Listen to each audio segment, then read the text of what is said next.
ஹரே கிருஷ்ணா. ஓம் நமோ பகவத்தே வாசுதேவாய. ஹரே கிருஷ்ணா. ஸ்ரீமத் பாகவதம் ஸ்கந்தம் 10 அத்தியாயம் 2 கர்ப்பத்திலிருந்த பகவான் கிருஷ்ணருக்கு தேவர்களின் பிரார்த்தனை என்னும் தலைப்பில் பதம் 38. திஷ்டியா ஹரேயஷ்ய பவத பதோபுவோ பாரோ அபநீதஸ்தவ ஜன்மனே சிதுக திஷ்டியாங்கிதாம் த்வத் பதகை சுசோபனைர் திரக்ஷ்யாமக்ரம் தியாம் ச தவ அனுகம்பிதாம். One by one meaning.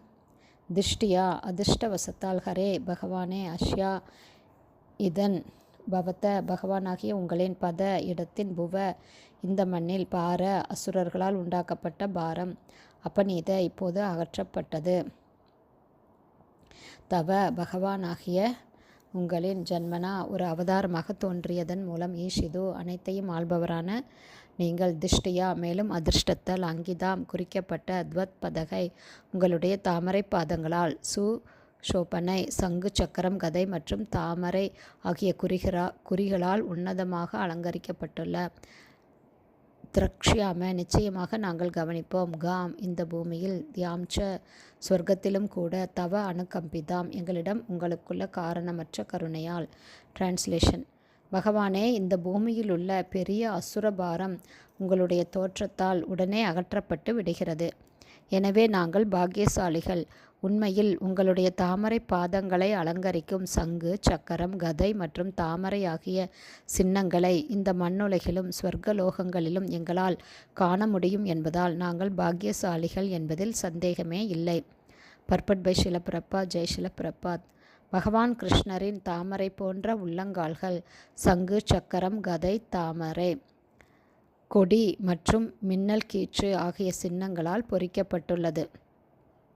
இந்த மண்ணுலகிலும் ஸ்வர்கலோகங்களிலும் பகவான் கிருஷ்ணர் நடக்கும் பொழுது அவர் செல்லும் இடங்களிலெல்லாம் இந்த சின்னங்கள் காணப்படுகின்றன. பிருந்தாவனத்தில் பகவான் கிருஷ்ணர் அடிக்கடி நடப்பதன் காரணத்தால் அது உன்னதமான இடமாகும். பிருந்தாவனவாசிகள் இந்த சின்னங்களை இங்குமங்கும் காணும் பாக்கியம் பெற்றிருந்தனர். கம்சனால் ஏற்பாடு செய்யப்பட்ட விழாவிற்கு பகவான் கிருஷ்ணரையும் பலராமரையும் அழைத்துச் செல்ல அக்ரூரர் பிருந்தாவனத்திற்கு வந்தார். அப்போது பிருந்தாவனத்து மண்ணில் பகவான் கிருஷ்ணரின் தாமரை பாதங்களில் உள்ள அடையாளங்கள் பதிந்து கிடப்பதையும் பரவசத்தினால் கீழே விழுந்து பதிந்து கிடப்பதை கண்டதும் பக்தி பரவசத்தினால் கீழே விழுந்து மௌனமாக புலம்பத் துவங்கினார். இந்த அடையாளங்கள் பகவான் கிருஷ்ணரின் காரணமற்ற கருணையை பெறும் பக்தர்களுக்கு காணப்படுகின்றன. பரமபுருஷ பகவானின் தோற்றம் சுமையாக உள்ள அசுரர்களை ஒழித்துவிடும் என்பதாலும், பகவானின் தாமரை போன்ற உள்ளங்கால்களிலுள்ள அடையாளங்கள் பூமியில் படிவதை தங்களால் காண முடியும் என்பதாலும் தேவர்கள் பெருமகிழ்ச்சி அடைந்தனர். புல்வெளிகளில் பகவான் கிருஷ்ணர் நடந்து கொண்டிருக்கும் போது அவரது தாமரை பாதங்களையே கோபியர்கள் சதா எண்ணிக்கொண்டிருந்தனர்.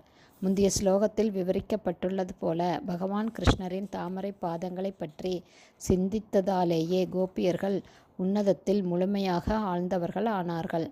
கோபியர்களைப் போல பகவத் சிந்தனையில் எப்போதும் ஆழ்ந்திருப்பவர்கள் பௌதீக நிலைக்கு மேற்பட்டவர்கள் ஆவார்கள். அவர்கள் இந்த ஜட உலகத்திலேயே தொடர்ந்து இருக்க மாட்டார்கள். எனவே எப்போதும் பிருந்தாவனத்திலேயே வாழ்ந்து 24 மணி நேரமும் பகவான் கிருஷ்ணரின் தாமரை பாதங்களை பற்றியே கேட்பதும் பாடுவதும் நினைப்பதுமே நம் கடமையாகும்.